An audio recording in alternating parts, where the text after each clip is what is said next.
اعوذ باللہ من الشیطان الرجیم بسم اللہ الرحمن الرحیم الحمد للہ رب العالمین الرحمن الرحیم مالک یوم الدین ایاک نعبد و ایاک نستعین اہدنا الصراط المستقیم صراط الذین انعمت علیہم غیر المغضوب علیہم ولا الضالین آمین۔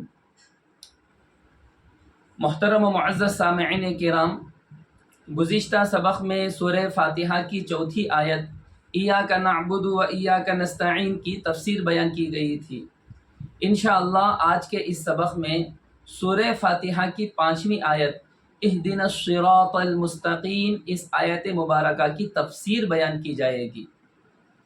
سب سے پہلے آپ اس آیت مبارکہ کا ترجمہ سن لیں۔ اللہ رب العزت نے فرمایا اہدنا الصراط المستقیم، ہمیں سیدھے راستے کی رہبری فرما۔ اے اللہ تو ہمیں سیدھا راستہ دکھا، صراط مستقیم ہمیں بتا۔ یہ اس آیت مبارکہ کا ترجمہ ہے۔ محترم و معزز سامعین کرام، اس آیت مبارکہ میں 2 باتیں سمجھنے کی ہیں۔ سب سے پہلی بات، ہدایت کہتے کس کو ہیں؟ دوسری بات، صراط مستقیم کیا ہے؟ ہدایت کے معنی ہیں راستہ دکھانے کے، رہبری کرنے کے۔ ہدایت کے 3 درجے ہیں۔ سب سے پہلا درجہ ہدایت کا جو بالکل عام ہے، انسانوں کے لیے بھی، جنات کے لیے بھی، پرندوں درندوں چرندوں کے لیے بھی، ساری دنیا میں بسنے والی مخلوقات کے لیے، سب کے لیے وہ ایک ہدایت ہوتی ہے، وہ بالکل عام ہے۔ یعنی اللہ رب العزت دنیا میں ہر موقع پر ان کی رہبری کرتے ہیں۔ یہ بات آپ سمجھ لیں کہ دنیا میں جتنی چیزیں ہیں، ہر چیز میں کسی نہ کسی درجے کی جان ہوتی ہے، کسی نہ کسی درجے کی سمجھ ہوتی ہے، جس کو قرآن مقدس میں سورہ بنی اسرائیل میں فرمایا وَإِن مِّن شَيْءٍ إِلَّا يُسَبِّحُ بِحَمْدِهِ وَلَٰكِن لَّا تَفْقَهُونَ تَسْبِيحَهُمْ۔ یعنی اللہ رب العزت فرماتے ہیں کوئی چیز ایسی نہیں جو تعریف کے ساتھ اللہ کی پاکی نہ بیان کرتی ہو، لیکن تم ان کے پاکی بیان کرنے کو سمجھتے نہیں ہو۔ تو سورہ بنی اسرائیل کی یہ آیت مبارکہ میں اللہ نے بالکل وضاحت کے ساتھ فرمایا دنیا میں رہنے والی ہر چیز اللہ کی تسبیح بیان کرتی ہے۔ تو ہر چیز میں جان ہے، جیسے انسانوں میں جان ہے، ویسے جس طریقے سے دوسری مخلوقات میں جان ہے، پرندوں درندوں چرندوں میں جیسی جان ہے، اسی طریقے سے دنیا میں رہنے والی ہر چیز میں جان ہوتی ہے۔ مٹی میں جان ہوتی ہے، پتھر میں جان ہے، درختوں میں جان ہے، ہر چیز میں جان ہے۔ ہمیں محسوس نہیں ہوتا، لیکن یہ درخت اللہ کی تسبیح بیان کرتے ہیں۔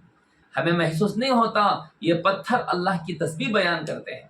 ہمیں محسوس نہیں ہوتا، یہ زمین کے حصے اللہ کی تسبیح بیان کرتے ہیں، یا آسمان اللہ کی تسبیح بیان کرتی ہے۔ تو الغرض ہدایت کا پہلا درجہ تو وہ ہوتا ہے جس میں اللہ رب العزت ہر ایک کی رہبری کرتے ہیں، انسانوں کے بھی اور دوسری مخلوقات کے بھی اور دنیا میں رہنے والی ہر چیز کے بھی۔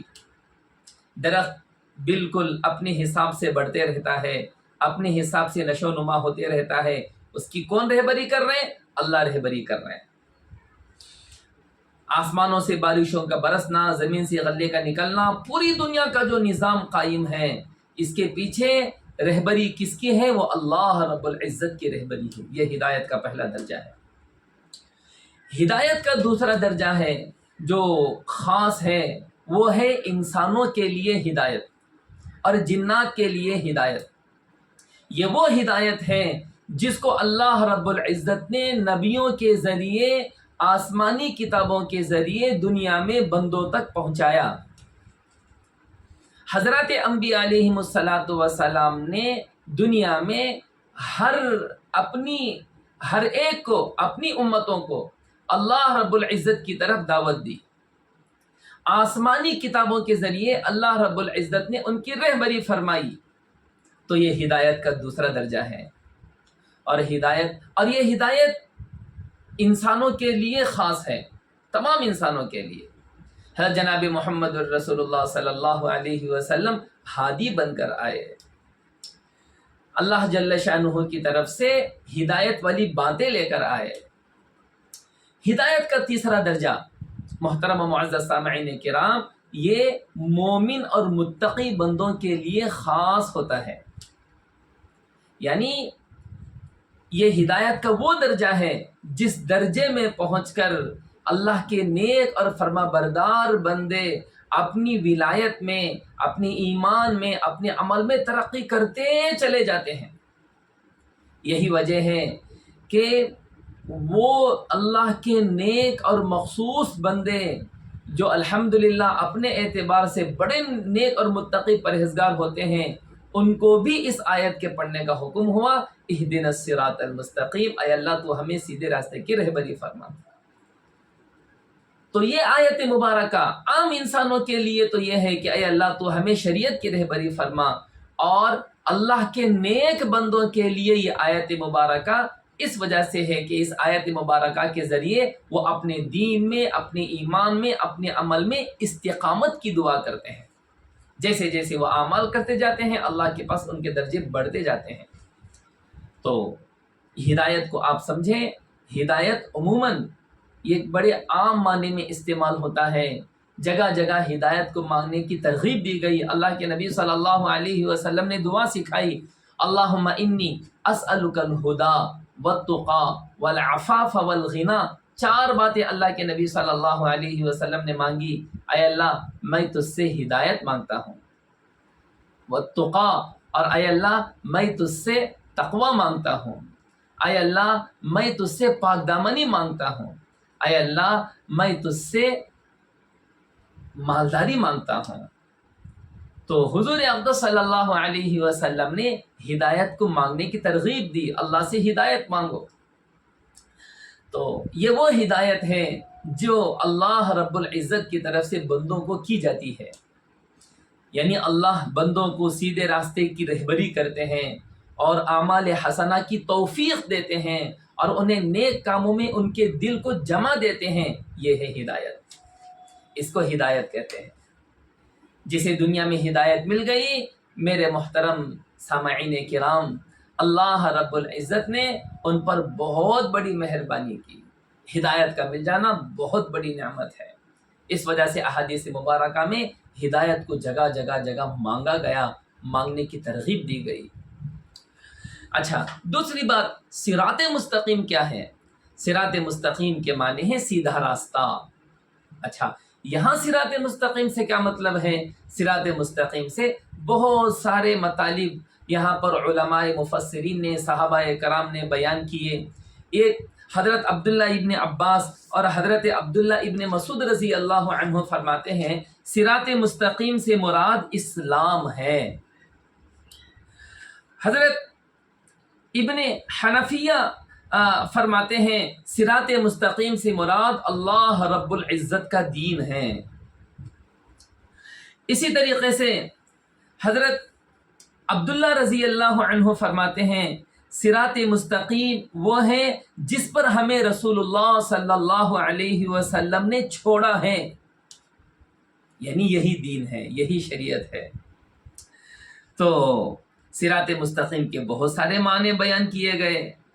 ایک مرفوع حدیث میں صراط مستقیم کتاب اللہ کو، یعنی قرآن مقدس کو صراط مستقیم کہا گیا۔ صراط مستقیم کیا ہے؟ قرآن مقدس ہی صراط مستقیم ہے۔ حضرت علی مرتضیٰ رضی اللہ عنہ سے ایک مرتبہ حضور اقدس صلی اللہ علیہ وسلم نے فرمایا، الا انہا ستکون فتنہ، علی خبردار، ان قریب بہت سارے فتنے رونما ہونے والے ہیں۔ حضرت علی رضی اللہ عنہ نے فرمایا، فمل مخرج منہا یا رسول اللہ، اے اللہ کے نبی ان فتنوں سے نکلنے کا راستہ کیا ہے؟ حضور اقدس صلی اللہ علیہ وسلم نے فرمایا، کتاب اللہ فیہ نبأ ما قبلکم وخبر ما بعدکم وحکم ما بینکم۔ وہ کتاب اللہ ہے جس میں تم سے پہلوں کی خبریں ہیں، تمہاری بعد میں آنے والوں کے حالات ہیں، اور تمہارے درمیانی پیدا ہونے والے تمام مسائل کا حل ہے۔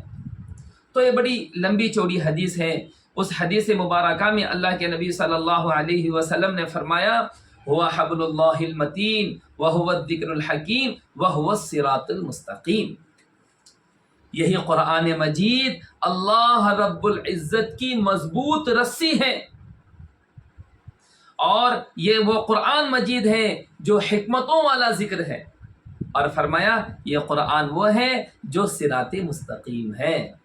تو قرآن کو صراط مستقیم کہا گیا۔ بے شک قرآن مقدس میں دنیا اور آخرت کی تمام بھلائیاں، تمام کامیابیاں قرآن مقدس میں اللہ رب العزت نے بیان فرمائی ہے۔ اس وجہ سے فرمایا جس کے دل میں قرآن مقدس کا کوئی حصہ محفوظ نہ ہو وہ ویران گھر کی طرح ہے۔ تو الغرض محترم و معزز سامعین کرام، یہ صراط مستقیم ہے جس کو مانگنے کا حکم دیا گیا اور جسے مانگنے کی ترغیب دی گئی۔ اللہ سے ہدایت مانگے اور سیدھے راستے کی ہدایت مانگے۔ انشاءاللہ آگے کی تفسیر آگے کے سبق میں انشاءاللہ بیان کی جائے گی۔ اللہ رب العزت سے دعا ہے اللہ ہمیں عمل کی توفیق عطا فرمائے۔